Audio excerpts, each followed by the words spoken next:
Hi there. My name is Star Haas, and I'm the mother in the Haas family. You probably know me from our TikTok channel, The Haas Fam. And you're watching this on our brand new YouTube channel, The Haas Family in the United Kingdom. If you haven't subscribed, please take 2 seconds and hit that subscribe button because it'll really help my family out. When I started the YouTube channel, to be honest with you, I was like, I don't have time to do this. And I only thought about it because I was being asked by so many of our TikTok followers, which was so flattering and such a compliment. But I was like, I don't know how to work YouTube. So it took me a little while to think about it and digest it. And then a certain question kept popping up on my TikTok that, people wanted to ask me this question, and I knew that I could not condense the answer into what needed to be condensed in a TikTok video size. So here we go. This is why I was like, YouTube needs to happen. Let's do it. People want this. They're asking us for it. And this is the perfect question to start with. On top of way more exciting content next week when my family is reunited. And you're actually going to get to see that. We're going to be on film, reunited in London. That's all going to be here for you on YouTube towards the end of next week. So definitely hit that subscribe button. Okay, what is the question? The question is, what is your PhD about? Why are you here? Why did you choose to study here? What are you studying? And to answer that, you really have to understand who I am and what I do. So I am a graduate of the Clinton School of Public Service, and I have a master in public service. And in my early 20s, I absolutely fell in love with public service in my local community and found that my favorite level of government was actually at the local level, because I believe that real change happens in small ways and much more actively, efficiently, and quicker at the local level. So I got really involved in my neighborhood, and I found that I was in a career in accounting, in finance, a career that did not suit me whatsoever, and that I was just spending any time I could get after, being a mother and taking care of my family, of course. But I was spending my leisure time, call it what you may, working in my local community and really committing myself to public service. And I ended up, like I said, getting my master in public service from the Clinton School of Public Service that's founded by President Bill Clinton of the United States. And from there, I had the opportunity to choose an organization of my choice to work with for 8 to 12 weeks and to create a project with them. I knew that I wanted to focus on women, helping women in leadership, and specifically in politics. And so I ended up reaching out, connecting with, and being chosen to work with an organization called Vote, Run, Lead. Vote, Run, Lead is based in New York City, but it is the United States' largest nonpartisan women's political training organization in the country. So I moved to New York City for 8 weeks. I left my kids and my husband at home. They did come visit, but I did go on my own. Luckily, I had family in the city. And I went and I engaged with Vote, Run, Lead, and it just felt like home from the beginning, to be honest. And really what I was tasked with is I was able to learn what they were doing, which was training women to run for office.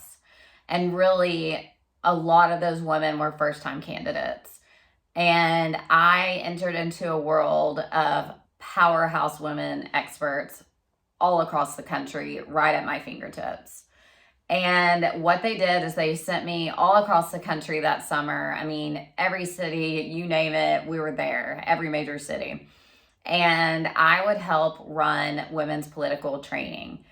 Did you know that the average woman actually has to be asked a minimum of 7 times to run for office before she'll even consider it? Okay, that's a real problem. And that's why organizations like Vote, Run, Lead exist, because women need to know that they already carry and possess the skills that are required to be a leader. They already have what it takes. organizations like Vote Run Lead are there to help them along the way. And that's what I do as well. After working with Vote Run Lead, I took some time, and then I ended up working in the past election, this most recent one, and I wrapped a contract in December of 2022. And that contract for the first time was not women focused, and it was an exceptional contract and really filled in any gaps that I needed in my expertise in politics. And what I mean by that is running a campaign from the ground up, every single detail, all the nitty grittiness of it, right? At Vote Run Lead, I was able to move up the ladder in several different ways. I started out as their program manager, and then I really ended up as their national trainer director. And so what I really focused on and created for Vote Run Lead at that time was their national trainer recruitment program. And I worked with another colleague to do that. And in doing so, we were able to increase, the trainer pool by, it was over 85%. And of course, that just expanded Vote Run Lead's reach and, their ability to get women elected. So what people don't realize in the United States is while we have seen more women get elected across all levels of government, over the past decade, the gender equity gap is still, I think it's 130 years, I believe. So there's still a lot of work to be done. During this time, I read an article, and it was about a Ph.D. student at the University of Texas in Austin, I believe. And I was fascinated by this article. And basically, this is when President Trump was in office. And this article was about women in Texas, in the South where I'm from. The South is, more, of course, it's more conservative. It's more religious than the rest of the country. I think you can safely say that. When you're dealing with more conservatism and more religious-minded groups, you tend to find that they honor the framework that the man is the head of the household, etc. Which, by the way, that's actually the setup of my family. My husband is the head of the household, but we work as equal partners. And, that's what we have chosen to do. And I think that's really healthy. I'm a Southern woman, and I honor my husband as the head of the household, but we have a really, really great marriage. And if I have an issue with something, then we deal with it equally, right? So what I found is that this PhD student at the time had found out about a group of women, lots of women, meeting in secret in Texas. And I've heard there were secret groups across the United States, but of course these secret groups of women were really hard to access and find. And the reason for that, and this just breaks my heart, is these women were meeting because they were originally in support of Donald Trump. And at some point, they had decided that they no longer wanted to support Donald Trump. However, their communities that they lived in, they felt that they could not be open with this change of mind, this change of opinion. And unfortunately, they felt that for their safety, that they needed to meet in secret, so much that they even signed legal documents that they could not talk about these secret meetings, and everyone was protected.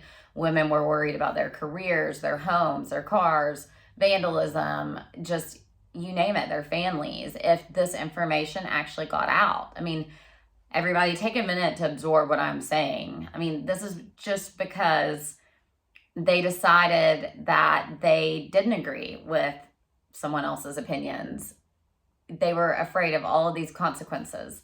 And I became fascinated with this. And this research student was able to integrate with these women in Texas and work within this secret group. And so I followed that. At the time, I was deep in my career at Vote Run Lead, which was some of the best years of my life. And one of those moments is we trained over, several thousand women in over 18 cities in one single day to run for office and win. And so I was a part of that movement. That was in 2019. It's one of my proudest moments, proudest endeavors. And that was record breaking. No one has done that. To my knowledge, no one has done that since. So that was absolutely incredible. But over the years, I started to focus on linguistics.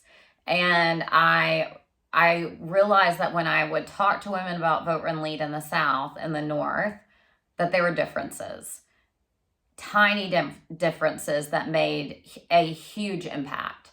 The main difference I saw, and the example that I like to give the most, because I think it's like an example that most of you will be like, whoa, is in the South, saying you are a feminist and wanting to get forward movement from a nonpartisan perspective and just in advancing women, period, in leadership, helping them out, which, by the way, is my goal. I've always put women first and politics second. That's also what Vote, Run, Lead stood for when I was with them. And actually, that phrase they originally had. And when I heard that phrase, my heart was like, that is me. So I completely am all about putting women first and politics second. And I realized that if I use the word feminism or feminist in the South, when I was talking to a Southern woman, just a wall would build up, that conversation was over, okay? And I caught on to this very quickly. Of course, it really helped that I was Southern as well, and I understood the culture, and I understood the conservative values and the family values and the religious values, which none of those are bad yet. So I don't want you to walk away from this video thinking Star Haas disagrees with all of these things and, her Southern culture. That's totally not what I'm saying. I'm actually saying that I honor a lot of these frameworks, like my husband being the head of my household, and my family is a Christian family, so we're religious. But I was just astounded that one word could shift a conversation so much. And of course, in the northern United States, everyone says feminist or feminism or what have you, and it's totally not a thing. So I started playing with this. And when I work with women in the South, I would say I'm a leadership in women's empowerment. Instead of saying, I'm a feminist, let's talk about you running for office, right? And what I found is that slight shift in terminology, linguistics, opened up the door to have this conversation with this woman and then help her advance in leadership. Fascinated me.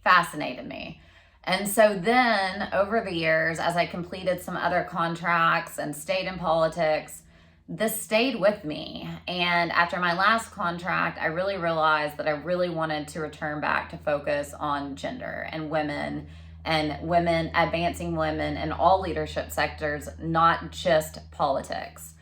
And with that acknowledgement, I realized that there's a lot of work to be done in leadership and linguistics. And there's a lot of power and research. There's a lot of power that happens within leadership communications, and there's a tremendous gap in research that needs to happen with applied linguistics in leadership communications, particularly in politics, and then particularly with women. And I was really inspired by if one word can change a conversation this much. And I had many successes with women once I changed this one word, okay? This is one example of one word that I was able to recognize and shift and pivot.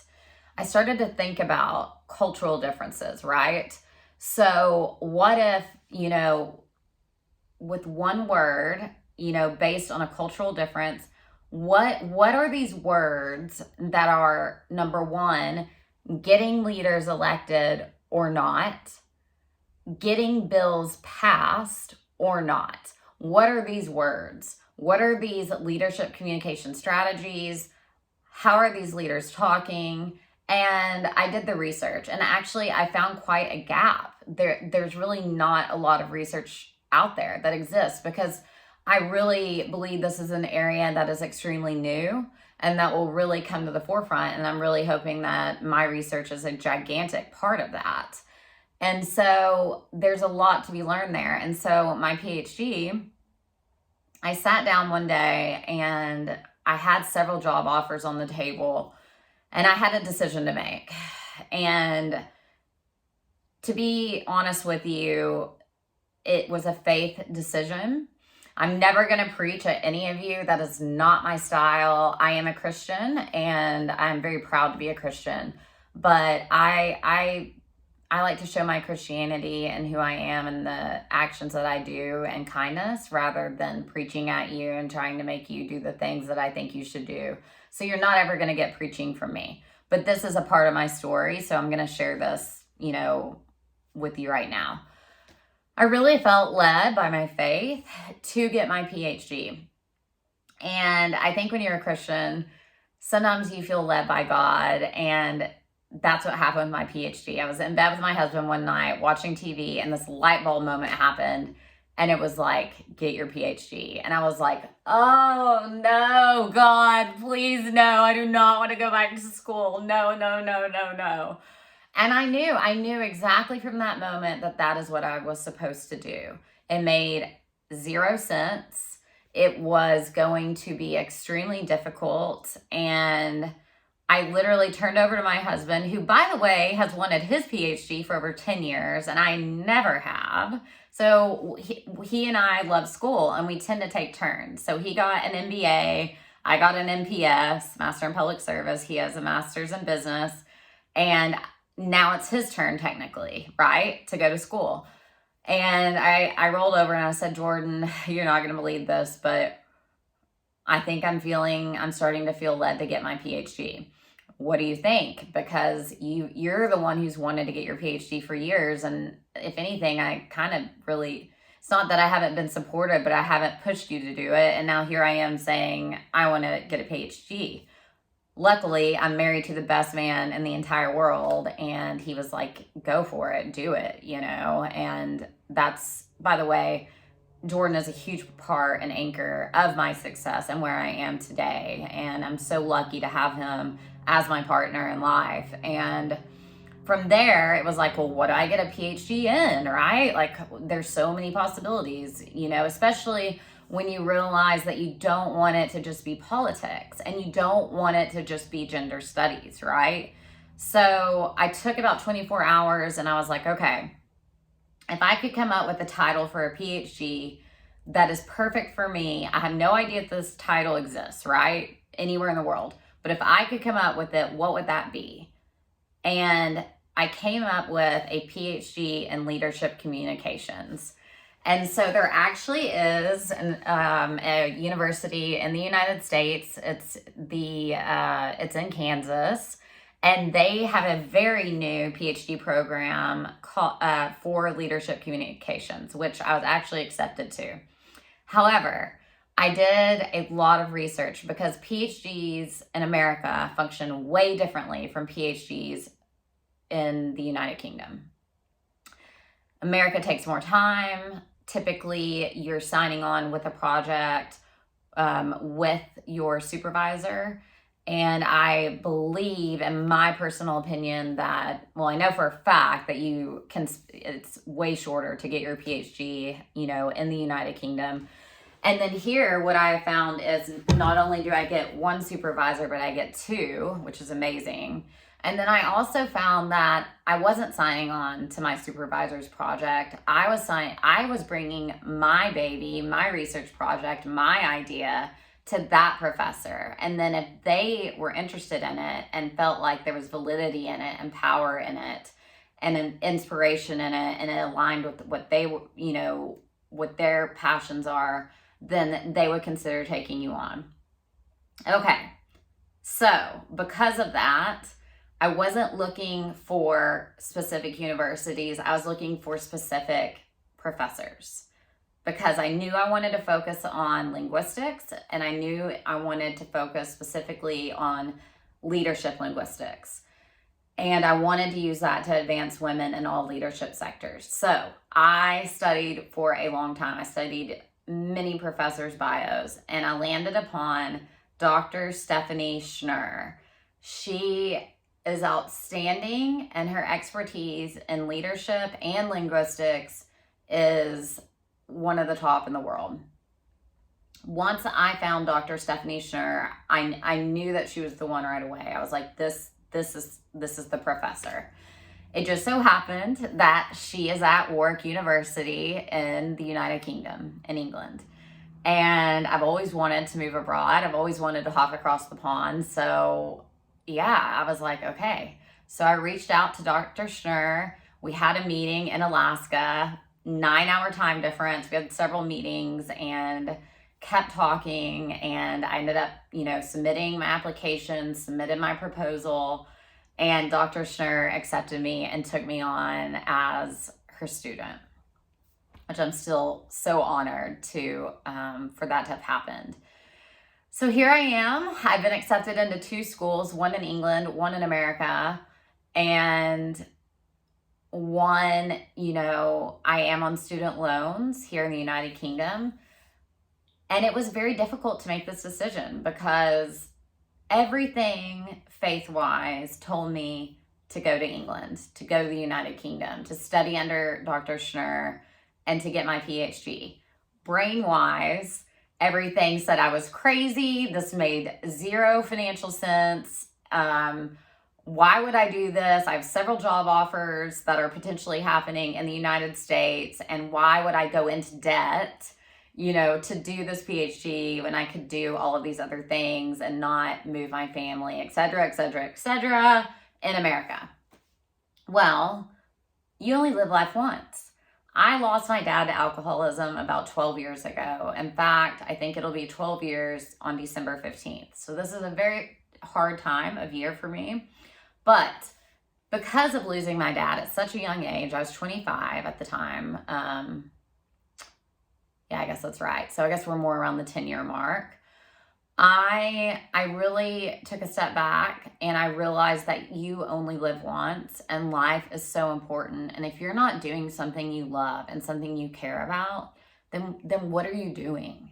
What are you doing? And if you take anything away from this video, I hope it's that. I hope that you take the time to sit back and think about, like, are you where you want to be in life right now?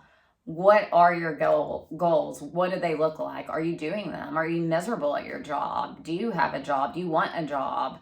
You might just want to be a stay-at-home mom, which, by the way, you are a total rock star if that's what you do, or stay-home dad even, My point is your calling is your calling is your calling. This is my calling, to help women. And so I ended up accepting this, supervision and this acceptance letter from Warwick University.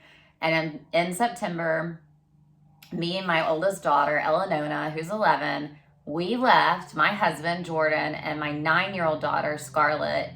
We left Alaska and we moved on our own to England so I could start my PhD on time. And in about 4 days, we reunite. It's been about 78 days since we've seen each other. We are an extremely tight-knit family, and we're counting down the minutes. I'm so excited. But in a nutshell, my PhD research is studying leadership, language, and communications. And I'm in the very beginning stages of that. And what you'll learn if you know anything about being a PhD is you come in with one idea, and that idea transforms or tends to transform a bit.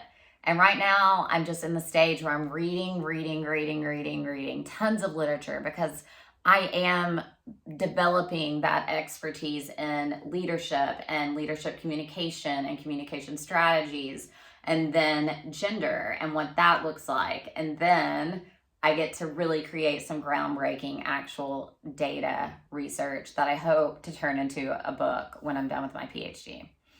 So I hope that answers all of your questions. And, I'm just so honored that all of you are here with us. I attribute all of our success to all of you.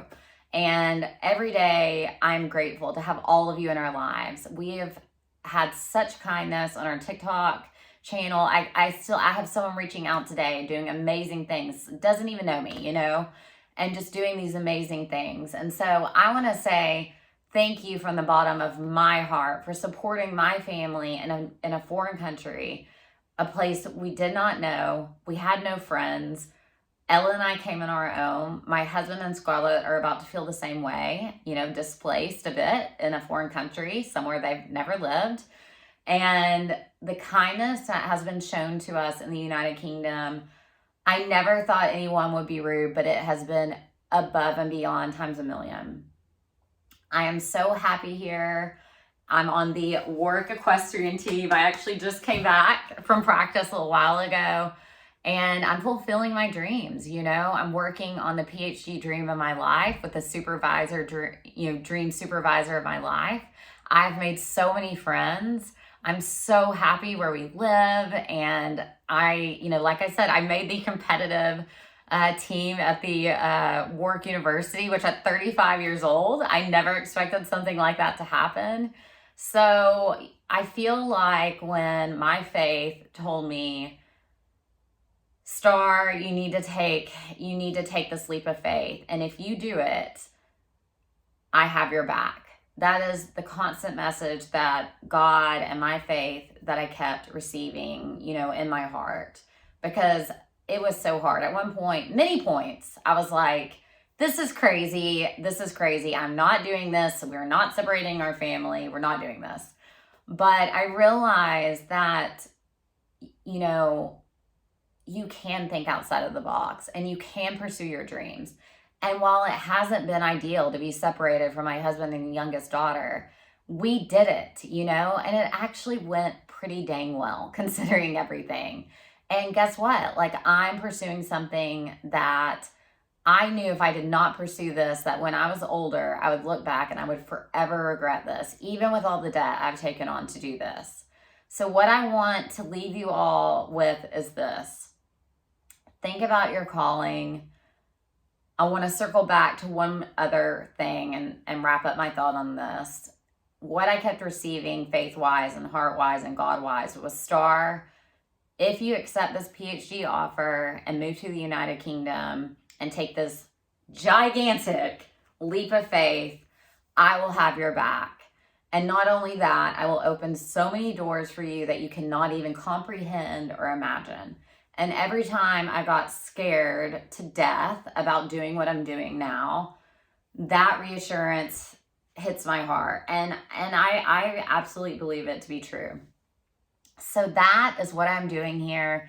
That is a bit of my story. It's been so fun getting to know all of you. And thank you for subscribing to our YouTube channel as well as our TikTok channel. And you can also find me personally on Instagram. My handle is my name, Star Haas, Starre, and Haas, as you all know, Haas. And we really hope that you give us a follow, because that allows us to create a way for us to stay here. It could, open up the door for me to be able to pay off my student loans. And at the end of the day, just thank you for being here, because I'm so happy that you're here. And next week is going to be awesome, because we have some incredible content coming directly from me. And soon my husband Jordan will be sitting right next to me, and we're going to be answering some of your questions like, how did we know that we were meant for each other? That's one question that you want us to answer. Be looking for that on our YouTube. It's coming up soon, and we'll talk to you very, very shortly. In the meantime, check out our TikTok. We're having daily updates. Peace out, everybody.